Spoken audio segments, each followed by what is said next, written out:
Plastic is not the problem.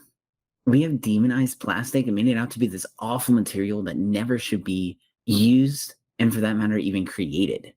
But is that really the case? Is plastic the problem? Or our linear economy, which has us producing things and then just throwing them away at the end, releasing all sorts of very useful resources just out into the environment, not to be used again? So I tracked down Connor Bryant, CEO of the Rubbish Project, to answer this very question. He's an expert on circular economy solutions.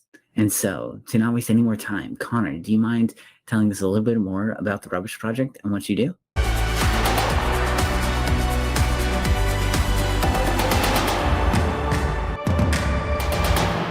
My name's Connor, and I'm CEO of the Rubbish Project. And the Rubbish Project is a Belgian-based, although operating across Europe and internationally, organisation that's set up to help large companies transition from a linear model of consuming products to a circular model, specifically focusing on the world's biggest producers and consumers of disposable products and packaging. As the Rubbish Project, we've actually formed a partnership with Huhtamaki, who are a giant international packaging company, one of the biggest, if not the biggest in the world, who produce packaging for countless household names. And a lot, their packaging is disposable packaging. A lot of it single-use disposable packaging. And we are trying to help them transition from a model where this packaging goes to landfill or incineration to a model where, when their packaging is disposed of, it is captured, the materials are recovered, and they're turned into new packaging. In a sense, we're trying to help them to transition to that circular system. And of course, packaging has come more into the news recently, with people focusing on plastic as being a real issue. And while there are some problems with plastic and how we use it, the public are, in many cases, a bit misinformed about, plastic being all evil, and all we need to do is just switch to another material and problem solved. And of course, the reality isn't quite that simple. But what they have identified is there is a real problem with our wasteful linear system and the way that we are consuming products. And that problem needs to change, and it needs to change fast. And it actually links into all of the other environmental issues. Again, one of the things with the sort of public conscience is that the world is actually under quite a few grave environmental threats. Climate change is the one that everyone is now, thank God, finally talking about. But it is not the only grave threat that we face. In fact, what sums this up best is, David Attenborough was recently involved in a documentary called Breaking Boundaries. And it identifies that there are actually 9 areas in which humanity is playing very close to the edge and putting ourselves in serious danger, of which climate change as a result of carbon emissions is only one. What's interesting about that is that actually, when you get to the end of the documentary, one of the closing sort of statements of David Attenborough is that switching to a circular economy model for our society tackles every single one of the major threats facing our planet, including climate change. I see what we're doing as the sort of fundamental behind all sustainability, because the circular economy is the only way that humans can sustainably consume resources and therefore sustainably live on this planet. So it fits into all of these other core environmental issues, but it starts with a really basic tenet of that we need to keep the resources that we're using permanently in a cycle. And this tenet is copying nature. Natural systems have existed for billions of years. The water cycle, the cycle of life and death, these cycles are self-regenerating, and that's why they can go on forever. And so, that is the transition we are trying to help make. And we are helping packaging companies to make this transition through a kind of 2-part offering. We provide a bit of tracking software that links up to our rubbish tracker dashboard. With this, we track products throughout their whole life cycle. So let's say, starting from the manufacturer, Huhtamaki, we're working with, we will track their products to we're actually also tracking the material that's supplied to them and where that comes from, and then what products it makes. But starting from the manufacturer, we will track their products out onto, okay, well, this went through this distributor, but then it was consumed here. And so then we build a map of, this is where all of your products are consumed. But then, of course, we also offer, through our platform, a consultancy service to those venues, events, football stadiums, clubs, bars, hotels, businesses, manufacturing facilities. We offer them the consultancy that helps them, one, identify that they are using the right selection of products and whether they could make changes as to which products they should use to improve their recycling. Two, how to better capture and recycle the free, and three, how to have that material feed back into our system so that we can identify, oh, this has been recovered, and ensure that it goes to a recycler that can reprocess it. So as I say, it's this sort of two-part, and obviously while providing this consultancy, we are setting up the system for the capturing of the data, basically. So we want to create a process that is constantly monitoring itself so that our customers, both the producers of the product, but also the consumers of the product, have a portal where they can see, okay, this is the life cycle my products took before they got to me, i.e. the materials that we used to make them, who made them, where they were made, the carbon associated with the production and their journey. And this is how many of them I used, and this is what happened to them, and how many of them were recovered in the recycling process thereafter. And so it's empowering people through giving them both the consultancy to understand how they can redesign their system to enable this and make the right packaging choices, material choices, recycling choices, and also giving them the tools in terms of the digital infrastructure. We do also provide the physical infrastructure, but we provide that through local partners. So if we're in Germany, we'll work with a local German waste manager and German providers of things, because that is most efficient. But of course, our software is scalable. We can apply that in any region. That was great. So you're really trying to help companies have a circular economy. And in order to do that, you've created a software package that they can plug into and say, okay, this is exactly what's happening to my entire product all along the entire life cycle.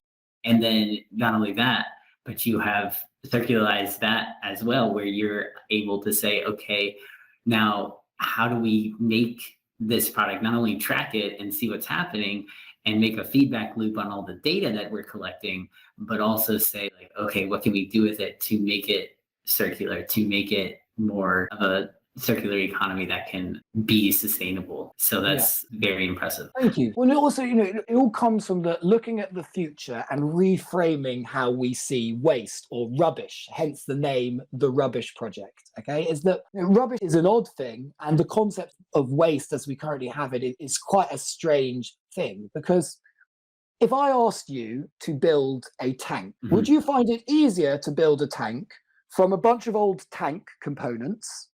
Or if I said, here you go, here's the natural world, build a tank, right? You would find it a lot less effort to make your product from the products that contain all of the resources required to make your product than to go out and try and extract all of the different minerals, metals, and other materials required to make your product, to refine them, process them, and turn them into a physical thing. But strangely, as a society, we're in an economic system where currently we've made it cheaper through bad system design to use virgin materials than to use recycled materials. But of course, that doesn't actually make any sense at all, as illustrated with the tank analogy. Right. And so when you reframe rubbish and waste, and when instead of looking at it as something that we need to get rid of, and just as all of the resources required to make the next iteration of that product, then the question becomes not how do we get rid of this, which is where everyone goes down the line when they're sort of looking for, everyone loves biodegradability because they like the idea that we can keep throwing our waste in the oceans and it will just disappear. And of course, I don't think we should be letting our waste to just it doesn't matter if the waste disappears, it's still wasteful to have created a product and to then not properly valued that resource. So as I say, if you look at these things as valuable resources, then the question becomes not how do we get rid of them,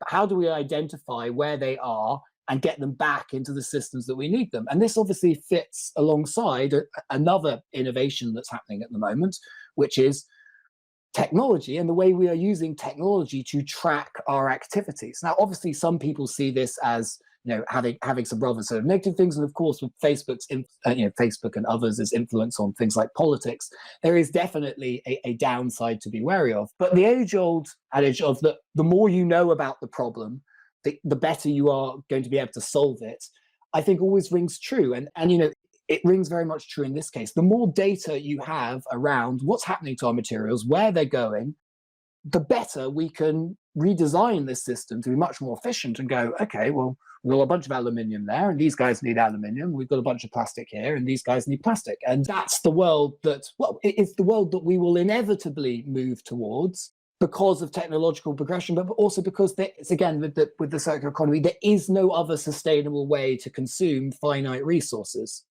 We only have so much stuff, and we can only go on burning and burying that stuff for so long before we run out of stuff.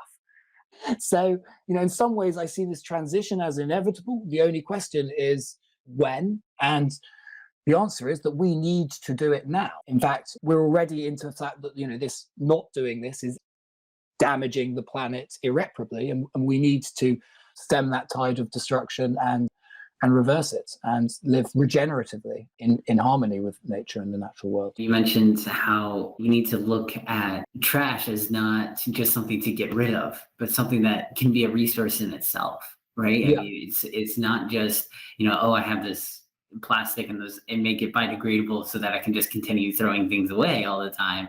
Because when you create that package, you have to go through the process of using energy and creating these processes to create those biodegradable. So it's not just like, okay, we can just continue throwing things away. Like, we do need to figure out, like, how can we make it so that we can have that sustainable and circular economy to come back, so that we're not just recreating the same materials over and over and over again. Exactly.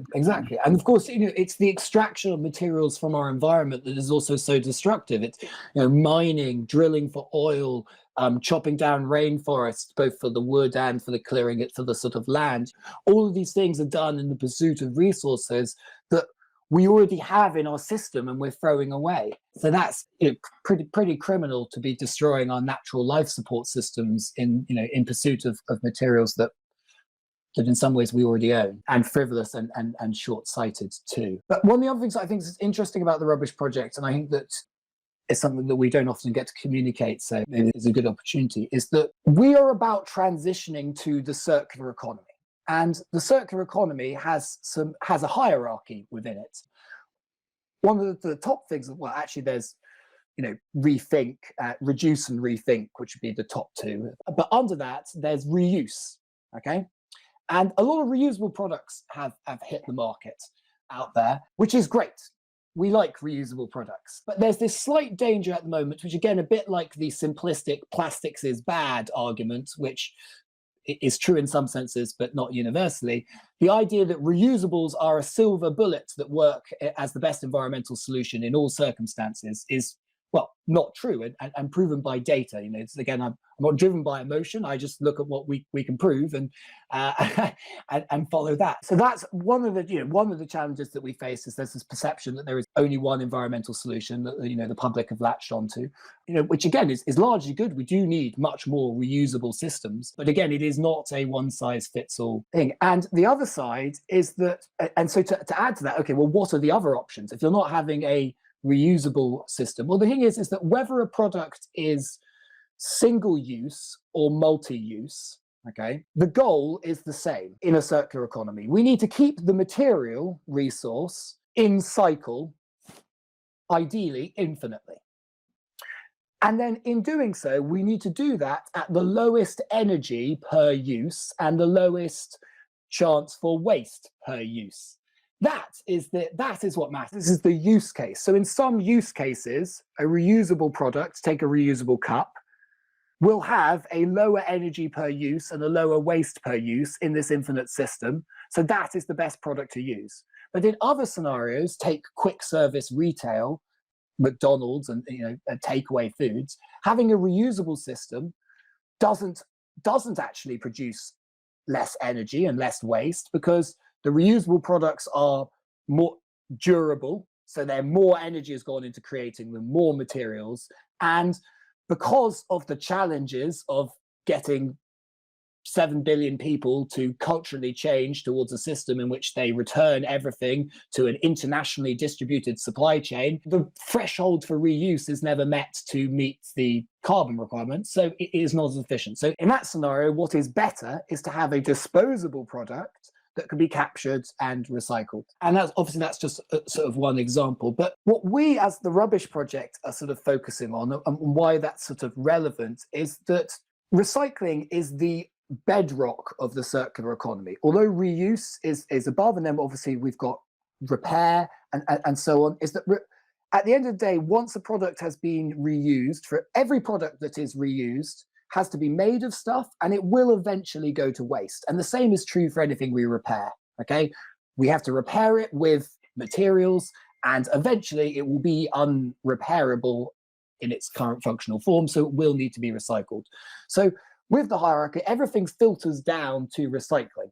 So whether a product is single or multi-use, we need to have the systems for recovering that material and reprocessing it back into new products. So that is the aim of the Rubbish Project. We will work with both disposable and reusable products in order to help them turn into a truly circular system by supporting the bedrock of the circular economy, which is the recovery of this material.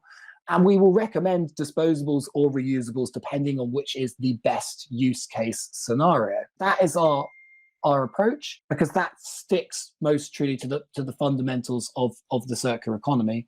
But we have a focus on disposable packaging, and people often wonder why we're not, given that we're an eco-organization, focusing on reusables. Well, one, there are lots of reusable companies, and two, the bigger waste problem is in disposables. You know, while we can help recycle reusables and build and improve the systems there, more waste comes out of the disposable systems, and we are about tackling the biggest waste issue. We want to stop the largest amount of rubbish first, which is why we've gone for the world's most highly consumed disposable products that are consumed in their hundreds of billions, like paper coffee cups. Wow. Yeah, definitely.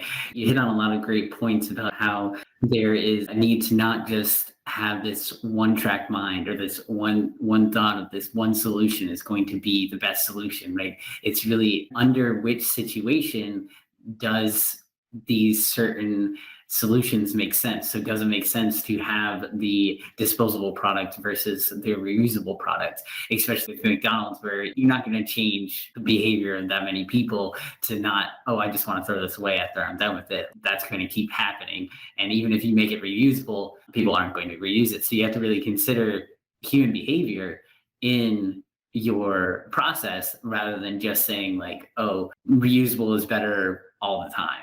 Yeah, exactly. The world is a complicated place. There are different use case scenarios, and then the factors that change those use case scenarios also vary from culture to circumstance and setting. It's a complicated game. So imagining that there will be a sort of single fix-all sort of solution is naive. Now, in some ways, people might come back to me and say, well, you're saying that the circular economy is the single fix-all solution.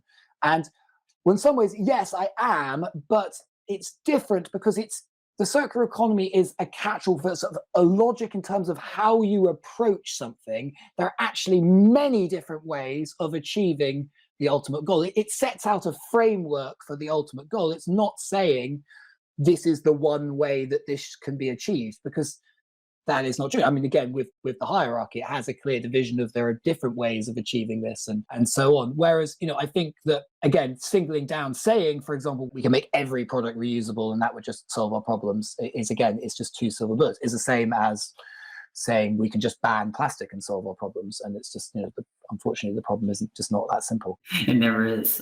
Yeah. Well, the context is always interesting, right? Is that when you look at things through a certain context, so plastic bag and paper bag in the ocean, right? It is clear that the paper bag it's better to have a paper bag than a plastic bag, right? And that is how people are making the decision on which material is better. I would argue that neither should end up in the ocean, and therefore that scenario is an irrelevant scenario. We should never be putting our waste in the sea, regardless of whether it disappears or not. So we shouldn't be making comparisons about which will disappear more in the ocean, because it doesn't matter. They should never end up there. So what is better on land? Well, the plastic bag, interestingly, the disposable plastic bag that was recently sort of demonized, and again, because of the way we currently used it. Was invented by a scientist who invented it to try and solve the problem of disposable paper bags. And he made a bag that was specifically designed to be incredibly low energy to make and incredibly resource efficient. I mean, if you think about the disposable plastic bags we used to have, you could scrunch those up into a sort of pea-sized ball in your hand. You could fold it into the tiny little pocket in your trousers and carry it around with you. It was incredibly resource efficient, okay? And low energy, using a very small amount of material and very efficient bags. It was very low energy to produce. In fact, it takes 4 times, on average, 4 times less energy to produce one of those disposable plastic bags versus a disposable paper one. So off of the bat of it, just on production, 4 times more climate change, because energy production generally correlates with carbon at the moment, for a paper bag. So on land, not looking so good for paper. Then we keep going, right? Well, a paper bag is generally 6 times heavier than a plastic bag. So if it's going in a lorry, and that lorry is going to consume more fuel because it's carrying a heavier product. On top of that, the paper bag is actually 10 times bulkier. Okay, what that means is 1 lorry of plastic bags is the same as 10 lorries of paper bags. Now, if you were a supermarket and you were thinking, God, what's the most environmentally friendly bag I should use? Would you think that it would be more environmentally friendly to go, hey, I'll go for the bag that has 4 times as much carbon emissions from production, would be delivered in 10 trucks that were... No, of course you would. So the problem is that these environmental issues have been sort of framed by populist public perception that the issue is our waste in the oceans, and it's sort of taken away from the real sort of scientific debate of, okay, well, like, how does this actually stack up when we measure these things? And of course, I understand that science is complicated. We can't expect everyone to engage with a really complex, nuanced topic. There are thousands of different materials, complex, multi-layered things. So in a way, actually, I'm not expecting them to engage and understand that. As businesses and as organizations and as governments, we need to control our messaging and focus more on the circular economy. And the idea of making our old products out of our old products is very intuitive. People instantly understand that that is an environmentally friendly thing to do. So we don't need people to understand very complicated things.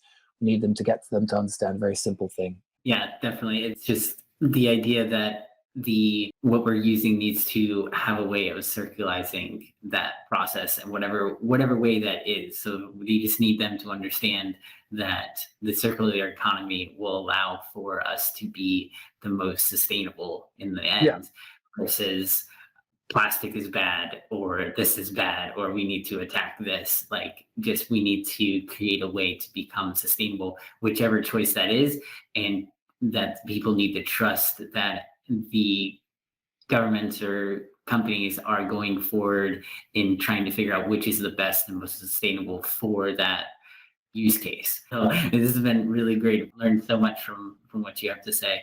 And so just asking a little bit about social media, where do you see the Rubbish Project? Like, what are your goals for social media? Okay, so I mean, interesting. Obviously, we're a B2B business, so the services that we offer are sold to other businesses, and therefore, on that perspective, the most interesting platform for us for marketing is LinkedIn. LinkedIn isn't actually great for individual companies' marketing. It's all right, but it's much better for personalities. So actually, our social media approach through LinkedIn is actually led through me, or well, I have a team of people that help me manage this, but as my face, I am the face and the communicator of the company, because people engage more interacting with a person than they do with an organization on LinkedIn. It's just one of the factors of the platform. But of course, it allows us to funnel attention towards what we're doing. The other thing that we see as a sort of valuable tool is kind of waking people up to the sort of the bad decisions that people are making out there, that are again followed by, we have a big one, this is choose science, not populism, because lots of businesses are making decisions that they think will be popular with the public, which are clearly, by any sort of, are very clearly proven to be unenvironmentally friendly. I mean, one airline, I won't name and shame them, but one airline in America switched from plastic bottles to Tetra Pak and was celebrating switching to boxed water going from a recyclable monomaterial that can be made out of 100% recycled material to a virgin multi-layered material that can't be recycled is not an improvement. It is a dramatic step in the opposite direction, entirely done because you think the public will demonize plastic. Because the only reason they're doing environmentally active things is so that they can tell a better story online. And so greenwashing is so sort of present that it gives us an opportunity to kind of call it out, but also, to be honest, to engage with it, to understand why people are making those decisions and why people are choosing that, and to understand the narrative that's driving it so that we can create a different narrative. Because I think one of the key roles that we're trying to put across on social media when we're engaging with the public and with the businesses that we're interacting with is we're trying to get people to really understand the circular economy, but also in the very basic sense of intuitively understanding that what we need is systems that can infinitely feed back into themselves. In the same way, it fits with the word sustainable. Circular economy is almost the definition of sustainable. It is something that can continue to self-sustain itself. And so that communication, we're really keen on, and getting people to understand that disposable products have a role within that. And that's also where we kind of move on to, we have an Instagram account and communicate through this. And this isn't communication that really goes out to the businesses that we're working with. This is direct to consumer. And this is us seeing our role as educators to try and help expand knowledge about the circular economy. And there are lots of things that people with a very superficial understanding of a topic wade in on. They highlight the sort of headline thing, but actually is that, when you think about these things more deeply, often there's actually something more interesting under the surface. I mean, one of the big examples to give is that everyone is obsessed with electric cars, which are great, but actually the production of our roads produces more carbon than the cars that drive on them. And no one is talking about decarbonizing roads. So we have these sexy issues that people talk about, and we try really, really hard to get better and better at those. And we ignore these massive issues that we could easily solve with a bit more attention if we reframed them and realized for what they were, an opportunity for big success. And so that's part of what we try and do. We try and highlight these kind of things, and also these, slightly nuanced point of views. Lots of people are out there championing the plastic is bad mantra. And of course, we have to challenge that with the more nuanced. Plastic is bad in the way that we are currently using it, but plastic as a material is not bad. Our linear system is bad, and it's much worse than just one material. Definitely. So you can see social media as, on LinkedIn, it's one way, but then on other platforms, it's another way, as in, you have educational content that you're really targeting to the end consumer that's not really part of your customer base, but it's more of like they need to know too, because they're influencing the businesses that you work with and that you are trying to convince, and they make their decisions based on the customers. So you really need to have both sides, the customer focused education, and then also the client base being able to say like, hey, we can solve these problems that you're looking to solve. Well, and a big part of it is that, we are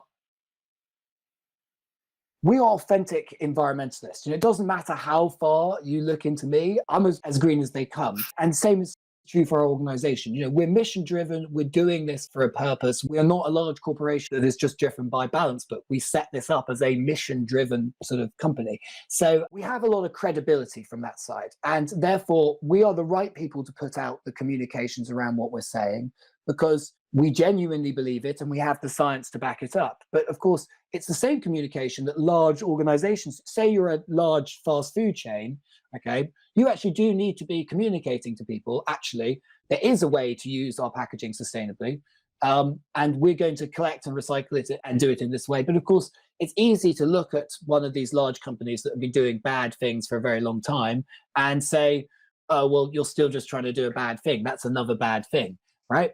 So of course, the more the communication around what is good and what is bad can come from people that are genuinely and authentically trying to find solutions and not looking to support large companies unless they are doing the right thing, then that is sort of powerful. It's powerful for the companies that we work with as well, because again, it means that the messaging that they might want to put out is more powerfully presented through us. And so I think that that is another role that we play, is that we are the sort of consumer facing side of these positive and sort of environmental schemes. So instead of a large organization with a potentially tarnished reputation saying, hey, we're setting up this recycling system to do better in our football stadium, coffee shop, or fast food restaurants, they say, hey, we've partnered with the Rubbish Project to do this. And of course, that lends them more credibility.